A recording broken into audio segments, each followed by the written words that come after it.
Looking back, I should have noticed sooner. The utility bills that seemed excessive even for my sprawling home. The subtle power fluctuations during community events. The nervous glances from the maintenance man whenever I mentioned my electricity consumption. But you know how it is.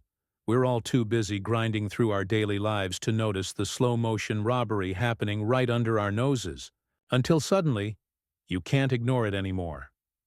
My name is Marcus Reed, electrical engineer by training, tech company executive by career, and accidental detective in what would become the most expensive case of utility theft in Oakwood Estates history. It started with a blown transformer, not the kind that turns into robots in the movies, but the less exciting kind that converts high-voltage electricity into the current that powers your home. Mine exploded spectacularly at 2:17 a.m. on a Tuesday, waking me from a dead sleep with a sound like a shotgun blast followed by the distinctive electrical burning smell that triggers immediate anxiety in anyone who works with power systems. After confirming my house wasn't actively burning down, I grabbed my phone to call the utility company, only to find they already knew. In fact, according to the customer service representative, they were receiving multiple outage reports from your area, which was strange, because my transformer should only have been powering my house. When the utility crew arrived at dawn, I threw on a robe and headed outside, technical curiosity overriding my need for more sleep. The crew chief, a weathered man named Ray with forearms like tree trunks, was staring at his wiring diagrams with obvious confusion. "Something wrong?" I asked. He looked up, not bothering to hide his frustration. "This makes no sense. Your transformer was handling nearly triple its expected load. It's like you're powering a small factory instead of a house." "I'm not," I replied simply. "Well, something is. Look at these readings from before it blew." He showed me his tablet displaying power consumption graphs that resembled cardiac arrest more than normal household electricity usage. And it's been building gradually for years. The pattern suggests additional connections being added over time. That's when the first inkling of suspicion crept in. Not full-blown realization, just that subtle cognitive itch that something doesn't add up. "How long will it take to replace?" I asked. "We'll have a temp transformer in place today, but I'm going to need to trace these circuits. Something's not right here." I nodded, my mind already racing ahead. "I'd like to be present for that." Ray studied me for a moment. "You know something about electrical systems?" "I'm an electrical engineer by training, though I don't often get my hands dirty these days." His expression brightened. "Well then, Mr. Reed." "Marcus Reed." "Mr. Reed, how would you feel about doing some detective work with me?"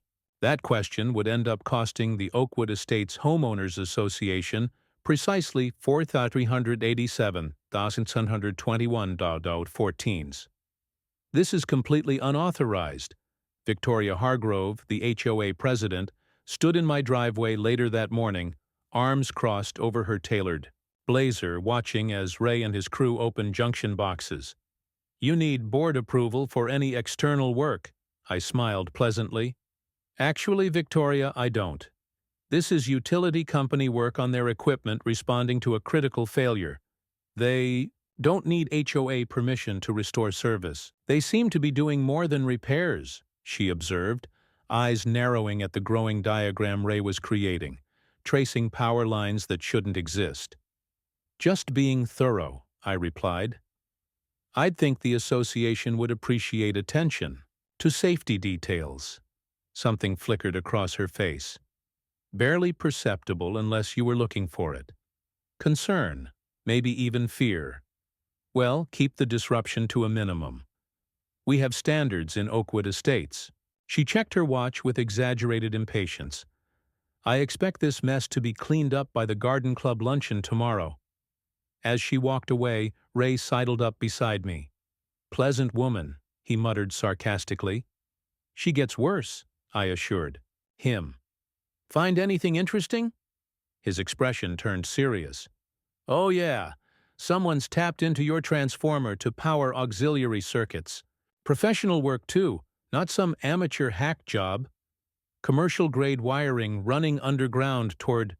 He gestured toward the community center 2 blocks away. The HOA facilities? Looks that way.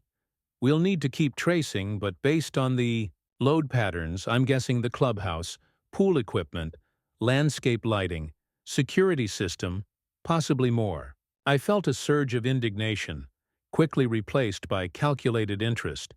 How long has this been going on? Ray consulted his tablet. Based on the consumption patterns? At least 5 years, with significant increases about 2 and 3 years. Ego? Coincides with their renovations, I'd bet. 5 years? 5 years of paying for the HOA's electricity usage on top of the hefty monthly dues they collected from every resident. The sheer audacity was almost impressive. What happens next? I asked. Normally, we'd disconnect the unauthorized connections, file a report with the Utility Commission, possibly involve law enforcement depending on the scale. He hesitated. But this is complicated. HOAs have certain easement rights, though this clearly exceeds any reasonable interpretation of those rights. Let me make it simple, I said. Decision crystallizing. Document everything thoroughly. I want irrefutable evidence before we proceed. Ray nodded, understanding my intent. This could get ugly. It already is, I replied, watching as Victoria's Mercedes pulled away. They just don't know it yet. By the end of the day, the picture was complete, and stunning in its brazenness. The HOA had systematically connected virtually all their common area electrical needs to my transformer, methodically adding new circuits during renovations and improvements. The clubhouse, swimming pool pumps and heaters, tennis court lighting, security cameras, landscape lighting throughout the common areas, even the ornate fountain in the center of the neighborhood. All of it, every kilowatt hour for 5 years, had been billed to me. I returned to my home office, calculations already forming. As an electrical engineer who'd specialized in power systems before moving into management, I knew exactly how to quantify this theft. The utility company provided 5 years of my detailed consumption data, which I cross-referenced with the standard usage patterns for a home my size. The difference was staggering. Nearly 65% of my electricity consumption had been powering HOA facilities. At current commercial rates, plus penalties for unauthorized usage, the total easily exceeded $4 million. Before confronting the HOA, I needed leverage, something beyond just utility records that could be disputed or explained away. I needed irrefutable proof of intent. This required patience and more detective work. For the next week, I maintained normal routines while gathering information. I attended an HOA meeting, listening carefully as Victoria proudly detailed the association's fiscal responsibility and efficient management of community resources. I casually chatted with the maintenance supervisor, asking innocent questions about power systems. I reviewed historical HOA financial statements, noting the suspiciously low utility expenses. The breakthrough came from an unexpected source. Diane Walker, the HOA's former treasurer who'd resigned 2 years earlier after a dispute with Victoria. Over coffee at a cafe deliberately chosen 20 miles from Oakwood Estates, she confirmed my suspicions and more. It was Victoria's idea initially, Diane explained, voice low despite our private location. The association was facing budget shortfalls after the clubhouse renovation went over budget. She suggested temporarily connecting to your transformer since you travel frequently and wouldn't notice the difference. Temporarily, I repeated flatly. Diane had the grace to look ashamed. It was presented as a short-term solution until finances stabilized, but once it was in place, well, it became permanent. When I objected during budget meetings, Victoria said the cost of installing proper systems now would raise questions about why they weren't done properly before, so they kept stealing my electricity. They justify it by claiming your property has special easement provisions because of its location near major utility access points. But yes, essentially. She hesitated. When I threatened to inform homeowners about this and other financial irregularities, Victoria orchestrated a campaign to force my resignation. Would you be willing to put this in writing? I asked. Diane's expression hardened. Give me a pen. Armed with Diane's sworn statement, comprehensive electrical documentation, and financial analysis, I was ready for the confrontation. But rather than storming into an HOA meeting guns blazing, the amateur approach, I took a more strategic route. I scheduled a private meeting with Victoria and the current board members, requesting their attorney be present. Professional courtesy, I explained. They agreed readily, likely assuming I wanted to discuss something mundane like landscape variances. Their faces when I walked in with my own attorney and a utility company representative were the first indication. They knew something was amiss. When Ray from the utility company joined us, Victoria's composure visibly cracked. "What is this about, Marcus?" she asked, tone hovering between authoritative and concerned. I smiled pleasantly. "Power, Victoria. It's about power." My attorney, Sandra Chen, distributed folders to everyone present. These documents detailed the systematic theft of electrical services from Mr. Reed's property by the Oakwood Estates HOA over a period of 5 years, 3 months, and 17 days. Victoria's attorney, a silver-haired man who clearly hadn't expected this meeting to require actual legal work, opened his folder and visibly paled. "These allegations are absurd," Victoria declared, not bothering to even look at the evidence. "The association has easement rights, which do not include the right to connect your facilities to my private electrical service," I interjected calmly. "That's theft, Victoria. Grand theft, given the amount." The HOA's attorney cleared his throat. "Perhaps there's been a misunderstanding about utility easements." "There's no misunderstanding," Ray said, opening his own technical diagrams. "These connections were deliberately concealed, installed during renovations, and designed to bypass normal metering. In 23 years with the utility company, I've never seen a more deliberate case of service theft. If this is true, and I'm not saying it is," Victoria's attorney hedged, "it would have been initiated under previous board leadership." I slid Diane's sworn statement across the table. Actually, Victoria personally directed this scheme and subsequently forced out a board member who objected. The room temperature seemed to drop 10 degrees. "What exactly do you want?" Victoria finally asked, mask of indignation slipping to reveal the calculation beneath. Sandra placed another document on the table. Full reimbursement for all misappropriated electricity. $4,187,621.14, including standard penalties for unauthorized commercial usage, plus Mr. Reed's legal fees and consultation costs. Elizabeth Norton, the current treasurer, gasped. "That's more than our entire reserve fund. This would bankrupt the association." "You should have considered that before stealing millions in services," I replied evenly. Victoria attempted to regain control. "This is preposterous. We can't possibly pay such an amount. The board will fight this all the way to court." "That's certainly your right," Sandra acknowledged. "However, in addition to the civil claim, the Utility Commission has indicated they will pursue criminal charges for utility theft once we file our formal complaint. Those would be against the individuals who authorized the connections, not just the association." The blood drained from Victoria's face. "Of course," I added reasonably, "I'm open to discussing alternative arrangements." The emergency HOA meeting 2 days later was the most well-attended in Oakwood Estates history. Homeowners packed the clubhouse, buzzing with rumors about a financial emergency that required immediate attention. Victoria attempted to control the narrative, describing the situation as a utility billing discrepancy that had been unknowingly perpetuated through administrative oversight. The homeowners weren't buying it. You're saying our HOA has been stealing electricity from a resident for 5 years, and nobody noticed? Demanded Michael Torres, a retired judge whose skepticism was palpable. Not stealing, Victoria insisted. There was a legitimate connection related to easement provisions that wasn't properly documented or billed. That's theft, Michael stated, flatly. And potentially fraud, depending on how it was concealed in our financial statements.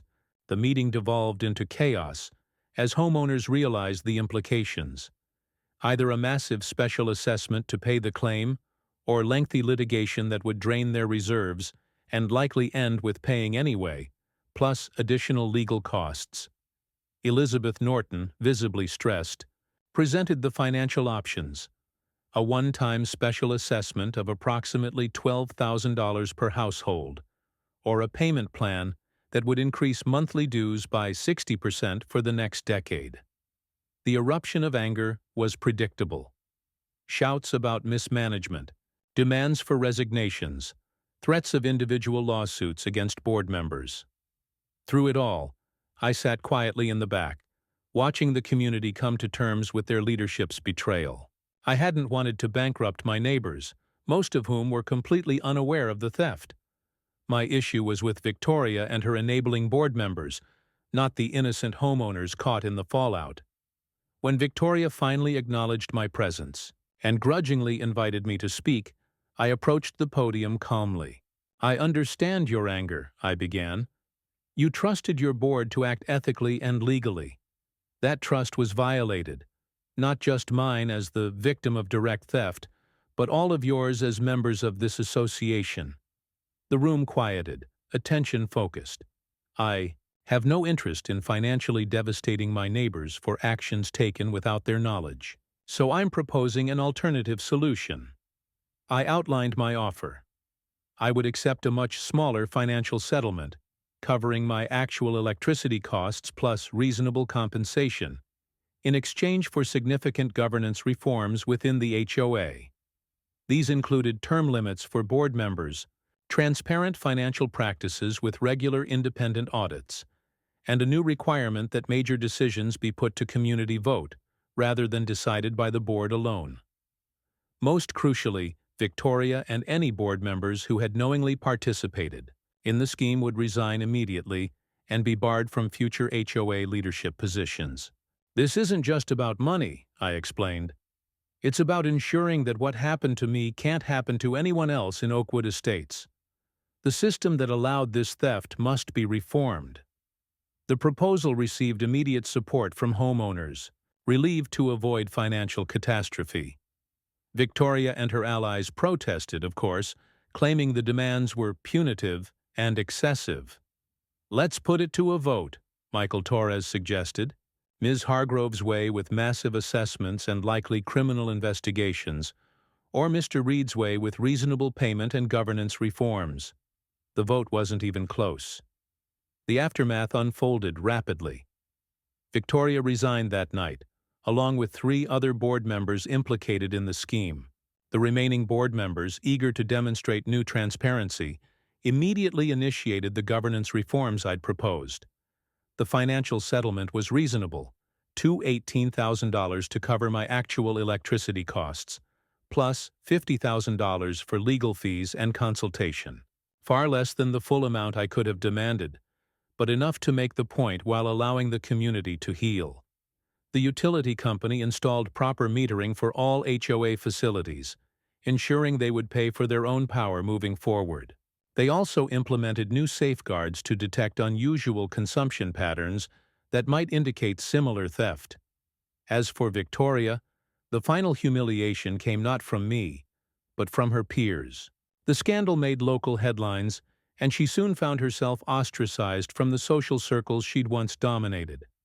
3 months later, her house in Oakwood Estates was quietly listed for sale. I received a variety of reactions from neighbors, some grateful for my mercy, others embarrassed they hadn't noticed the fraud themselves, and a few resentful that I'd exposed uncomfortable truths about their community. But most seemed to recognize that the outcome could have been far worse if I'd pursued maximum penalties. The new HOA president, elected in a special vote, was Michael Torres, the retired judge who'd spoken up at the meeting. His first official act was to commission a bronze plaque for the clubhouse entrance. Integrity in Community, established 2023. It was a small gesture, but symbolic of the transformation from corruption to transparency. 6 months later, I received an unexpected visitor at my door. Ray from the utility company. "Thought you'd want to know," he said with a grin. "We've identified 6 other cases of HOAs tapping into private transformers after what happened here. Your case has become a training example for our inspectors." "Glad some good came from it," I replied. "You could have taken them for everything," Ray observed. "Most people would have." I considered this. It wasn't about the money.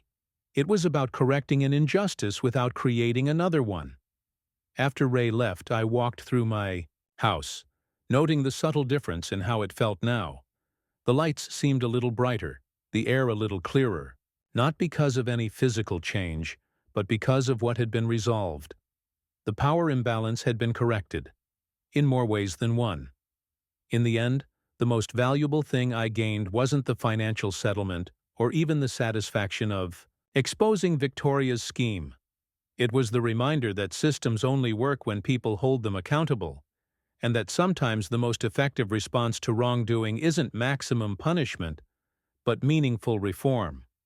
Though I won't lie, watching Victoria's face when she realized her perfect scheme had been discovered, that was pretty satisfying too. Power plays work both ways, after all.